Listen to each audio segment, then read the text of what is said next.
Cerita Silat Online Channel mempersembahkan serial Pendekar Raja Wali Sakti, episode Dendam Rara Anting, bagian 4. Di mana sebenarnya Mintarsih berada? Gadis itu sebenarnya tidak berada jauh dari Bukit Growong, bahkan masih berada di sekitar kaki bukit itu. Tepatnya di sebuah dataran yang agak tersembunyi dan terlindung oleh batu-batu besar bertumpuk bagai sebuah lembah kecil. Namun batu-batu itu seperti sengaja dibuat sedemikian rupa, sehingga melingkari sebuah rumah besar. Ada sekitar 20 orang pemuda tengah berlatih jurus-jurus di bagian depan halaman rumah itu. Halaman itu memang cukup luas, dan mampu menampung 100 orang, bahkan mungkin lebih. Sedangkan di bagian belakang terlihat suatu sarana tempat berlatih kekuatan fisik. Di beranda depan, terlihat Mintarsih duduk di lantai beralaskan permadani halus bercorak kembang-kembang. Warnanya begitu serasi dan sedap dipandang mata. Di depan gadis itu duduk seorang laki-laki setengah baya didampingi seorang wanita berusia sekitar 30 tahun. Di belakang Mintarsih duduk bersila dua pemuda berwajah cukup tampan dan tegap. Dan di belakang laki-laki setengah baya yang mengenakan baju panjang dan ikat kepala putih, duduk seorang pemuda lain yang mengenakan baju biru. Dia menyandang pedang di punggung. "Aku benar-benar menyesal terlambat menjemput kalian," ujar laki-laki setengah baya itu, pelan suaranya. Hampir tidak terdengar. Sedangkan Mintarsih hanya diam saja memandangi laki-laki setengah baya itu. Semalam gadis itu memang sudah diperkenalkan, kalau laki-laki setengah baya ini bernama Citra Soma. Sedangkan wanita yang duduk di samping kanannya adalah istrinya yang bernama Dewi Wulan. Dan pemuda yang berada di belakang Citra Soma adalah putranya, bernama Ganggala. Sementara dua pemuda di belakang Mintarsih adalah dua bersaudara kepercayaan Citra Soma. Masing-masing bernama Bantara dan Andira. Kedua pemuda inilah yang membawa Mintarsih ke tempat asing bagi gadis itu. Mintarsih juga baru tahu kalau ini adalah Padepokan Arum. Citra Soma adalah adik ayahnya. Mintarsih juga tahu kalau sebenarnya dia dan ayahnya akan ke tempat ini. Tapi sebelumnya tidak diketahui kalau ayahnya sudah menghubungi Citra Soma. Gadis itu memang mengagumi tempat ini, karena letaknya tersembunyi meskipun tidak terlalu jauh dari desa di kaki Bukit Growong. "Kau tidak kenal wanita yang telah membunuh ayahmu itu, Mintarsih?" tanya Citra Soma lagi, setelah lama terdiam. "Tidak," sahut Mintarsih pelan seraya menggeleng. "Sayang sekali, kita tidak bisa berbuat apa-apa," keluh Citra Soma. "Tapi kita masih bisa mencari keterangan tentang dia, Kakang," selak Dewi Wulan. "Bagaimana kita bisa mencari keterangan, Dinda Wulan? Sedangkan Mintarsih sendiri sudah mengatakan kalau wanita itu telah dikelabui. Sedangkan setahuku, di gunung itu tidak ada lembah. Gunung itu hanya merupakan gunung batu gersang. Jadi aku yakin kalau wanita itu pasti akan mencari Mintarsih," jelas Citra Soma. Semua yang berada di beranda depan rumah itu terdiam. Mintarsih memang sudah menceritakan semua pengalamannya begitu keluar dari rumah bersama ayahnya, yang katanya hendak ke Padepokan Arum. Dan pamannya lah yang memimpin padepokan itu. Sekarang Mintarsih sudah berada di tengah keluarga pamannya, meskipun tanpa ayah, ibu, dan kakak laki-lakinya yang tewas di tangan seorang wanita cantik yang misterius.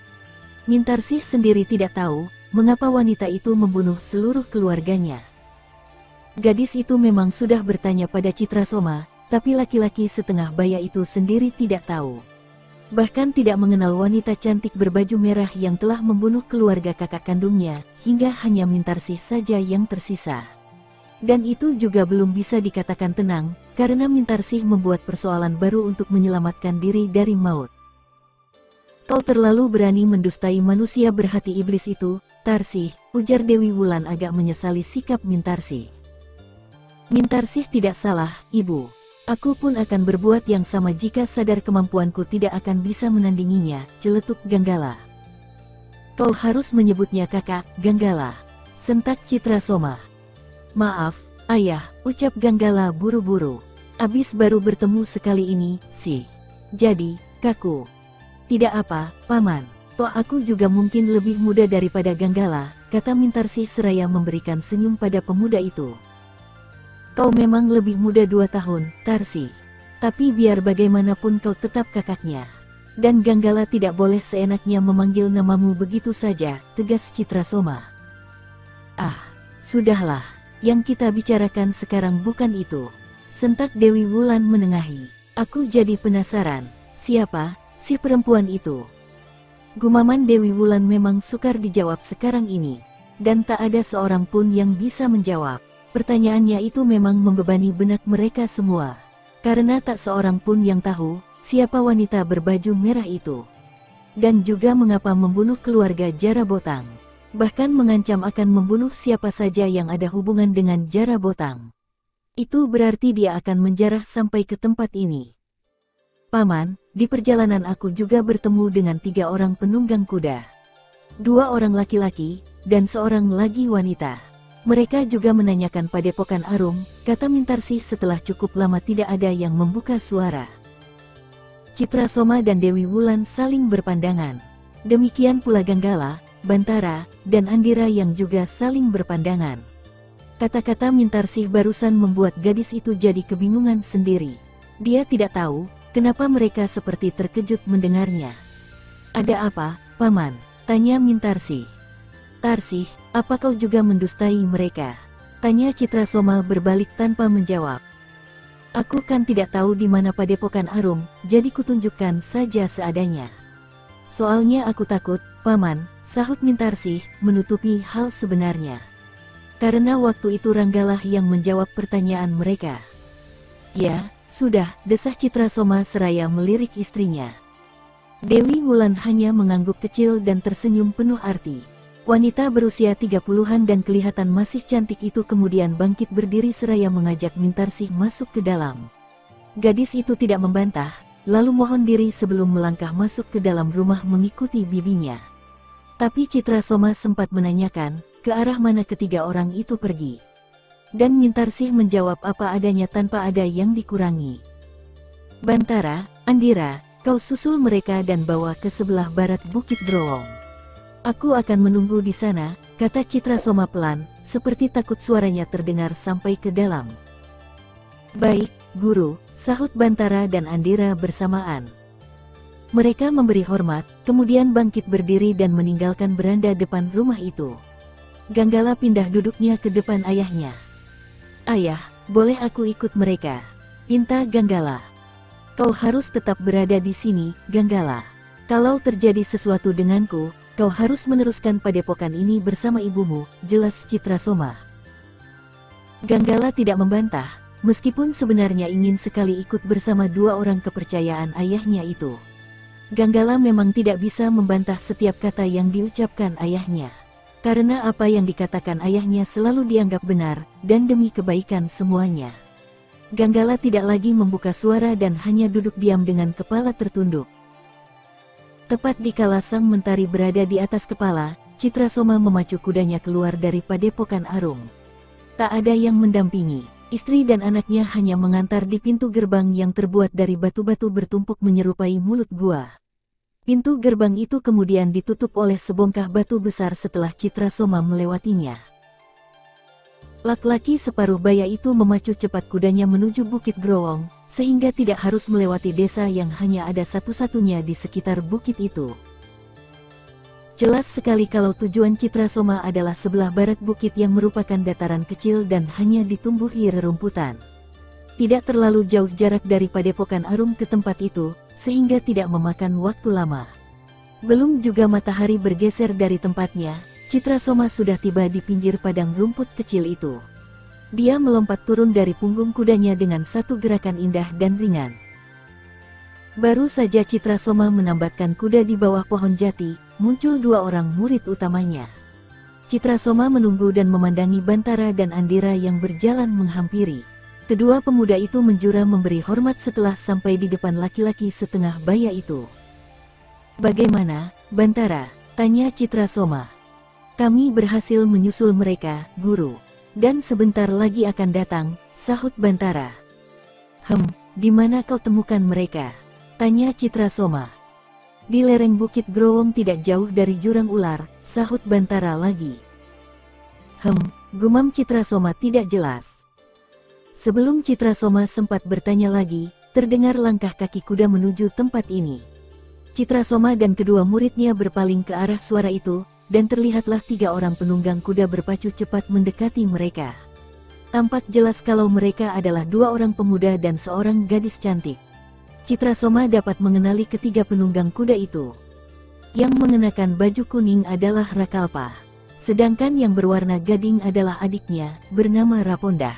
Dan yang wanita adalah adik mereka bernama Antika.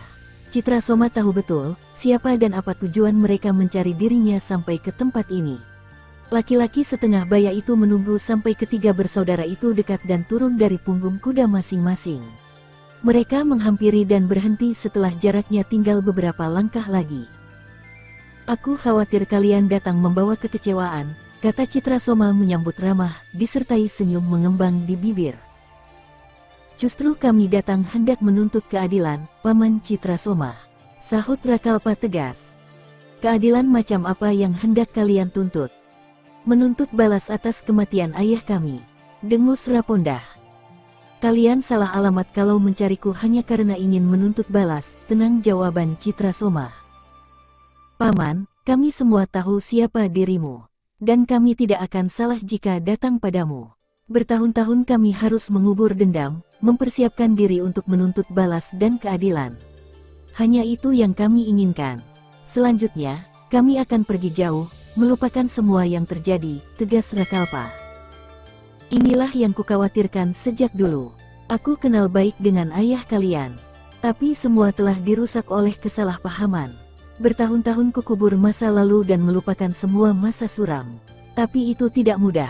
Aku menyesal tidak bisa membantu ayahmu dan paman salah satu dari mereka," serobot Antika yang sejak tadi diam saja. "Sudah kuduga, kalian pasti akan menuduhku begitu pula. Tapi jika kalian memang benar-benar yakin, silakan. Aku tidak akan memberikan perlawanan sedikit pun. Sungguh aku rela mati di tangan kalian, asalkan kalian puas," kata Citra Soma seraya tersenyum. "Bukan ini yang kami inginkan, Paman. Kami memang ingin menuntut balas, tapi tidak akan menghukum orang yang lemah dan pasrah," sergah Rakalpa. "Aku tidak peduli kau akan melawan atau tidak." "Hiyaat," seru Antika lantang. Sambil berteriak keras melengking, Antika melompat menerjang Citra Soma. Tindakan gadis ini membuat kedua kakaknya terperanjat dan tidak mampu mencegah lagi. Memang Antika sudah melepaskan 2 pukulan beruntun ke arah Citra Soma. Dan laki-laki separuh baya itu hanya diam saja, tanpa sedikit pun menghindar. Hingga Daf. Citra Soma terpental jauh ke belakang begitu 2 pukulan keras mengandung tenaga dalam cukup tinggi mendarat di tubuhnya. Bantara dan Andira tersentak kaget. Mereka bergegas melompat menghadang Antika yang sudah siap hendak menyerang kembali. "Bantara, tahan," seru Citra Soma. "Tapi, Guru, mundur kalian." Bantara dan Andira saling berpandangan sejenak, lalu perlahan-lahan bergerak menyingkir. Pada saat itu Citra Soma sudah mampu berdiri kembali. Meskipun mendapat 2 pukulan keras bertenaga dalam cukup tinggi, tapi kelihatannya tidak mengalami cedera sedikit pun. Bahkan masih mampu berdiri tegak. Sementara Antika sudah bersiap hendak menyerang lagi. "Hiya!" teriak Antika keras. Gadis itu kembali melompat menyerang Citra Soma yang hanya diam saja tanpa memberikan perlawanan sedikit pun. Beberapa kali pukulan dan tendangan Antika mendarat di tubuh laki-laki setengah baya yang kemudian harus jatuh bangun. Namun tak ada satu keluhan sedikit pun terdengar dari bibirnya. Citra Soma sengaja memberikan dirinya jadi bulan-bulanan Antika. Sementara Andira dan Bantara tidak bisa berbuat banyak. Mereka cemas melihat gurunya seperti benda mati yang tak melawan sedikit pun saat mendapat hajaran dari seorang gadis muda. Sedangkan di lain tempat, Rakalpa dan Raponda hanya menyaksikan saja, dan sebentar-sebentar saling melempar pandangan saja. "Ayo, lawan aku, Paman," dengus Antika sambil terus melancarkan pukulan-pukulan deras bertenaga dalam cukup tinggi. Tapi Citra Soma tidak mengeluarkan suara sedikit pun. Dibiarkan saja tubuhnya menjadi sasaran empuk bagi kemarahan gadis itu. Sungguh suatu tontonan yang tidak sedap. Tapi mendadak saja Antika menghentikan serangannya, dan jatuh bersujud di tanah. Entah kenapa, gadis itu tiba-tiba saja menangis, memukul-mukul tanah. Sementara Citra Soma masih berdiri 1 langkah di depan gadis itu. Hanya sedikit darah yang menetes keluar dari sudut bibirnya, meskipun seluruh baju yang dikenakan sudah dikotori debu dan keringat. Rakalpa dan adiknya menghampiri Antika. Mereka membangunkan gadis yang masih menangis itu. Dipeluk kakaknya dan ditumpahkan air mata di dada Rakalpa. Sedangkan Citrasoma hanya memandangi saja dengan bibir terkatup rapat. Kami tahu kau memiliki ilmu kebal yang sukar ditandingi, Paman. Tapi janganlah Paman menyakiti hati kami yang sudah terkoyak ini. Tidak sepatutnya Paman bersikap begitu. Kami lebih baik mati dalam pertarungan daripada hati kami koyak. Kau permalukan begitu rupa, tegas Rakalpa dengan suara tertahan. Bukan maksudku menyakiti hati kalian. Tapi sungguh aku tidak kuasa membendung ilmu kebal yang kumiliki. Ilmu itu bekerja sendiri saat tubuhku menerima pukulan, jelas Citrasoma. Kau memang sengaja ingin mempermainkan kami, bentak Antika keras. Maaf, Antika. Aku tahu, kalian begitu dendam sehingga hendak menuntut balas kematian ayah kalian. Aku juga punya perasaan yang sama. Terlebih lagi, selama bertahun-tahun selalu kena fitnah. Aku dituduh mengkhianati persahabatan dan dituduh bersekongkol membunuh ayahmu.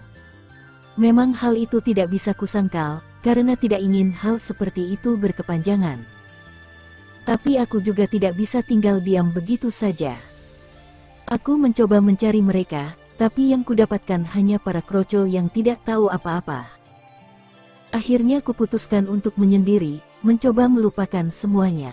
Aku juga mendengar kalau kalian sudah membunuh begitu banyak orang yang dicurigai tersangkut atas pembunuhan ayah kalian.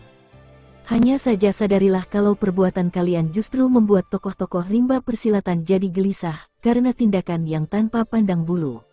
Setiap orang yang dicurigai langsung dibunuh.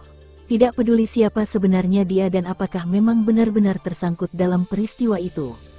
Sayang sekali, aku sudah memutuskan untuk tidak lagi terjun dalam dunia persilatan yang keras. Dan terpaksa kubiarkan kalian semua bertindak menurut kepercayaan dan keyakinan kalian sendiri.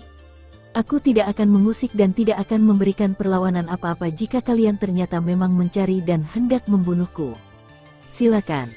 Aku tidak akan melawan jika itu dapat memuaskan hati, sehingga kalian berhenti memburu orang-orang yang mungkin tidak bersalah. Panjang lebar Citrasoma menuturkan seluruh isi hatinya.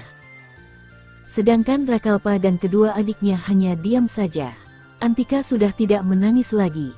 Ketiga bersaudara itu seperti terpaku mendengar penuturan Citrasoma yang begitu gamblang, satria, dan keluar dari lubuk hatinya. Bahkan mereka semakin terpaku begitu melihat Citrasoma melemparkan keris dan pedang yang tergantung di pinggang. Kedua murid laki-laki setengah baya itu mengambil senjata tadi dan membawanya menyingkir. Kenapa kalian diam? Kalian ingin membunuhku, bukan? Silakan, laksanakan keinginan kalian, ujar Citrasoma. Tapi ketiga bersaudara itu hanya diam saja. Bahkan perlahan-lahan bergerak mundur. Sementara Citrasoma masih tetap berdiri tegak memandangi. Ketiga bersaudara itu berhenti setelah jaraknya sudah mencapai sekitar 3 batang tombak. Ayo, kita pergi dari sini, ajak Rakalpa. Tapi, Kakang, sentak Antika. Kita memang salah alamat. Aku yakin Paman Citrasoma tidak termasuk. Kita sudah terlalu jauh melangkah. Sudahlah, kita tidak usah mencari gara-gara lagi untuk membalas kematian ayah, tegas Rakalpa. Mari kita pulang. Kedua adiknya saling memandangi. Sebentar kemudian mereka bertiga sudah berbalik dan menghampiri kuda masing-masing. Tanpa berbicara satu patah kata pun, mereka menggebah kuda meninggalkan tempat itu. Sementara Citrasoma masih memandangi, sedangkan kedua muridnya menghampiri dan menyerahkan senjata gurunya itu. Citrasoma menerima, memasang kembali pada tempatnya. Hah, anak-anak yang malang, syukurlah mereka sudah sadar, desah Citrasoma pelan. Bersambung ke Dendam Rara Anting 5. Masih bersama cerita Silat Online Channel. Jangan lupa like and subscribe, terima kasih.